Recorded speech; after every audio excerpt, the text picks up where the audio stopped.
Hi hello, ഇന്ന് കുറച്ച് basic ആയിട്ടുള്ള കാര്യങ്ങൾ പഠിക്കാം. സർക്കിൾ മെഷേഴ്സിലെയും പ്രിസത്തിലെയും ചില പ്രോബ്ലംസുകൾ കാണുമ്പോൾ നമുക്ക് അത് സോൾവ് ചെയ്യാൻ കുറച്ച് ബുദ്ധിമുട്ടായി തോന്നും. ഫോർ എക്സാമ്പിൾ, ഈ ക്വസ്റ്റ്യനിൽ നോക്ക്, നമുക്ക് റേഡിയസ് തന്നിട്ടില്ല അല്ലേ? അപ്പോൾ അതിൻ്റെ റേഡിയസ് കണ്ടുപിടിക്കണം. അപ്പോൾ ഇതിൽ പല പോളിഗൺസാണ് തന്നിട്ടുള്ളത്. അപ്പോൾ അവയുടെ എല്ലാം നമ്മൾ എന്ത് വേണം, പെരിമീറ്ററും അതേപോലെ ഏരിയയും കാണുന്നത് എങ്ങനെയാണെന്ന് അറിഞ്ഞിരിക്കണം.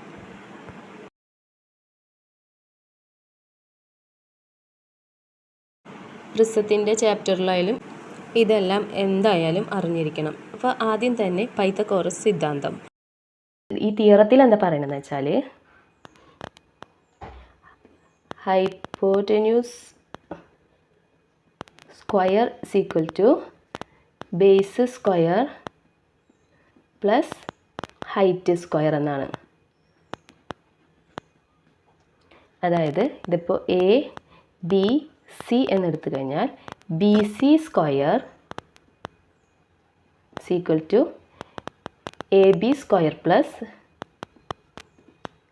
A C square. ഇനി നമുക്കിതിൽ കുറച്ച് പോളിഗൺസിൻ്റെ പെരിമീറ്റർ എങ്ങനെ കാണാൻ നോക്കാം. പെരിമീറ്റർ എന്ന് വെച്ചാൽ വളരെ എളുപ്പമാണ്. ചുറ്റളവ് എന്നല്ലേ, ചുറ്റുമുള്ള അളവാണ് പെരിമീറ്റർ. പോളിഗൺസ് ഏതും ആയിക്കോട്ടെ, പെരിമീറ്റർ എന്ന് വെച്ചാൽ എന്താ, ഇതിന് ചുറ്റുമുള്ള അളവാണ്. അതായത് ഈ സൈഡും ഈ സൈഡും ഈ സൈഡും അല്ലെങ്കിൽ ഇതിൻ്റെ ഈ 4 സൈഡുകളും കൂട്ടിയതാണ് പെരിമീറ്റർ. അതായത് സം ഓഫ് ദ സൈഡ്സ് ആണ് ഏതൊരു പോളിഗണിനായാലും. ഇതൊരു സ്ക്വയറും ഇതൊരു റെക്റ്റാങ്കിളാണ്. ഇതിൻ്റെ ഏരിയ കാണാനുള്ള ഇക്വേഷൻ എന്താ? ലെങ്ത്ത് ഇൻറ്റു ഏരിയ കാണാനുള്ള equation area equal to length into breadth എന്നാണ്. Length into breadth. ഓക്കെ, ഒരു സ്ക്വയറിൻ്റെ കേസിൽ നമുക്കൊരു കാര്യം അറിയാം.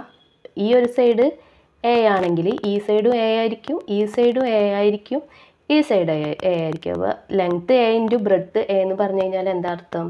സ്ക്വയറിൻ്റെ കേസിൽ എന്താണ്? എ സ്ക്വയർ ആയിരിക്കും. അതായത് എൻ്റെ സ്ക്വയർ, ഇത് ഒരു സ്ക്വയർ അല്ലേ, അപ്പോൾ 4 സൈഡ് ഈക്വൽ ആണ്. അപ്പോൾ ലെങ്ത്ത് ഇൻറ്റു ബ്രെഡ്ത്ത് എന്ന് പറയുന്നത് എ സ്ക്വയർ ആയിരിക്കും. ഇനി നമ്മളിവിടെ ഒരു ഡയഗണൽ വരച്ച് കഴിഞ്ഞാൽ ഈ റെക്റ്റാങ്കിളിൻ്റെ ഹാഫാണല്ലോ ഈ ഒരു സൈഡ്, ഹാഫാണല്ലോ ഈ ഒരു സൈഡ്. അപ്പോൾ നമ്മൾ ഈ ഒരു സൈഡ് ഹാഫായി ഇത്രയും ഭാഗം എന്ന് പറയുന്നത് എന്താ? ഒരു ട്രയാങ്കിളാണ് അല്ലേ, ഒരു ട്രയാങ്കിളാണ്. അപ്പോൾ ആ ഒരു ട്രയാങ്കിളിൻ്റെ ഏരിയ കാണാനുള്ള ഇക്വേഷൻ എന്തായിരിക്കും? ഈ റെക്റ്റാങ്കിളിൻ്റെ പകുതിയാണല്ലോ. അപ്പോൾ നമുക്ക് റെക്റ്റാങ്കിളിൻ്റെ പകുതി, അതായത് റെക്റ്റാങ്കിളിൻ്റെ ഏരിയയുടെ പകുതി എന്ന് പറയുമ്പോൾ half into length into breadth അല്ലേ. ഇത് ഹൈറ്റും ഇത് ബേസാന്ന് എടുത്തിട്ടുണ്ടെങ്കിൽ നമുക്ക് ഹാഫ് ബി എച്ച് അങ്ങനെ കാണാം അല്ലേ, ഹാഫ് ബി എച്ച്. ഇവിടെ എന്താ പ്രത്യേകത? ഇവിടെ ഈ ഒരു ആംഗിൾ 90 ഡിഗ്രിയാണ്. ഇതൊരു റൈറ്റ് ആംഗിൾ ട്രയാങ്കിൾ ഉണ്ട് ആണ്. അപ്പോൾ നമുക്ക് ഈ ഹൈറ്റ് കിട്ടും. അല്ലെങ്കിൽ നമുക്കൊരു ട്രയാങ്കിളിൻ്റെ, അപ്പോൾ ഈ വേറൊരു ട്രയാങ്കിൾ ആണെങ്കിൽ അതിൻ്റെ ഈ ഒരു ഹൈറ്റ് നമുക്കറിയണം. ഇതാണ് ഹൈറ്റ്, ഇതാണ് ബേസ്. അപ്പോൾ മാത്രമേ നമുക്ക് ഈ ഹാഫ് ബി എച്ച് എന്ന് പറയുന്ന ഇക്വേഷൻ വെച്ച് ചെയ്യാൻ പറ്റുള്ളൂ. അല്ലാത്ത കേസിലൊക്കെ ഇപ്പോൾ ഇതൊരു ഈക്വലാറ്ററൽ ട്രയാങ്കിളാണ്. ഈക്വലാറ്ററൽ ട്രയാങ്കിൾ എന്ന് വെച്ചാൽ ഈ സൈഡും ഈ സൈഡും ഈ സൈഡും ഈക്വൽ ആയിരിക്കും. അപ്പോൾ നമ്മൾ എങ്ങനെയാണ് അതിൻ്റെ ഏരിയ കാണുക?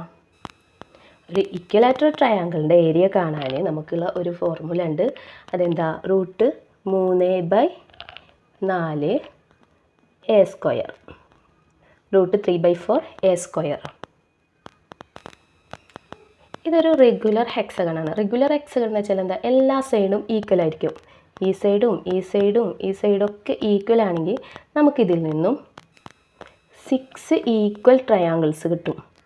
ഓക്കെ, അപ്പോൾ നമുക്കിതിൻ്റെ ഏരിയ കാണാനുള്ള ഇക്വേഷൻ എന്താ? ഒരു ട്രയാങ്കിളിൻ്റെ ഈക്വലാറ്റർ, ഇത് 6 ഈക്വലാറ്റർ ട്രയാങ്കിൾ ആയിരിക്കും. അപ്പോൾ ഒരു ഈക്വലാറ്റർ ട്രയാങ്കിളിൻ്റെ ഏരിയ കാണാനുള്ള ഇക്വേഷൻ √3/4 എ സ്ക്വയർ ആണ് അല്ലേ. അപ്പോൾ അതിൻ്റെ കൂടെ 6 എണ്ണം ഉണ്ട് അല്ലേ. 6 എണ്ണം നമുക്ക് മൾട്ടിപ്ലൈ ചെയ്താൽ നമുക്കൊരു റെഗുലർ ഹെക്സഗണിൻ്റെ ഏരിയ കാണാൻ പറ്റും.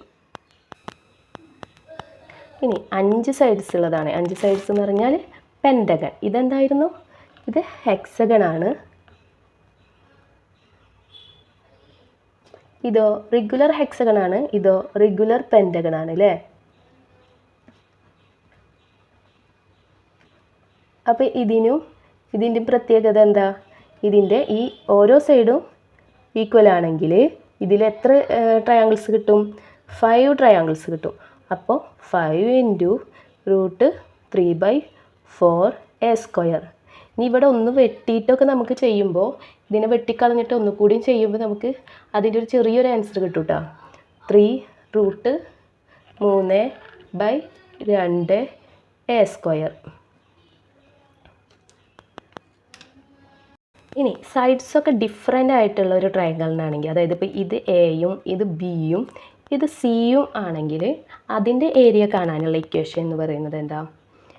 Area = √(s - a, s - b × s - c.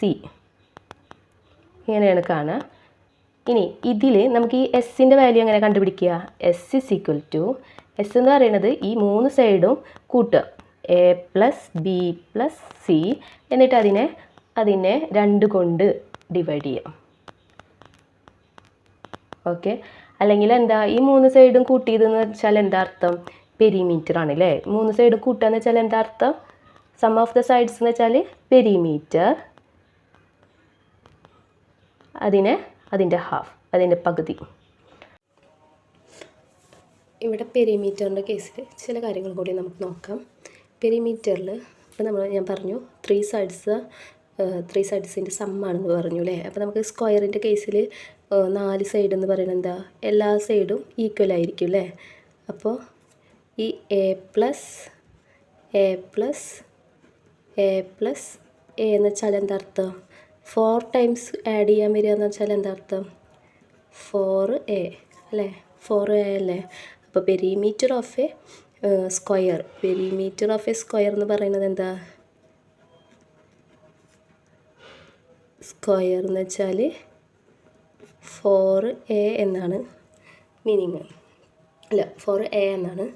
അടുത്തത്, ഇനി ഇതിൻ്റെ ഈ സൈഡ് ഈക്വൽ ആയിരിക്കും, ഈ സൈഡും ഈക്വൽ ആയിരിക്കും. അപ്പോൾ ഇവിടെ എന്താ, അതായത് ഇത് ലെങ്ത്തും ഇത് ബ്രെഡ്ത്തും ആണെങ്കിൽ പെരിമീറ്റർ ഓഫ് എ റെക്റ്റാങ്കിൾ എന്ന് പറയുന്നത് എന്തായിരിക്കും?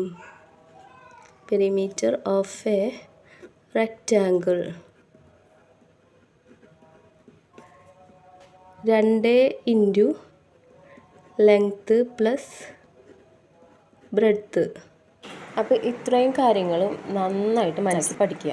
അപ്പോൾ അതിന് ശേഷം നമുക്ക് ഇതിലത്തെ പ്രോബ്ലംസ്, ഈ ചാപ്റ്ററുകളിലൊക്കെ പ്രോബ്ലംസ് ചെയ്യുമ്പോൾ വളരെ ഈസി ആയിട്ട് തോന്നും. ഈ ക്ലാസ് നിങ്ങൾക്ക് ഇഷ്ടമായെങ്കിൽ ലൈക്ക് അടിക്കൂ, അല്ലെങ്കിൽ കമൻറ്റിലൂടെ അറിയിക്കൂ. നിങ്ങളുടെ ബെസ്റ്റ് ഫ്രണ്ട്സിന് അയച്ചു കൊടുക്കുകയും ചെയ്യൂ കേട്ടോ.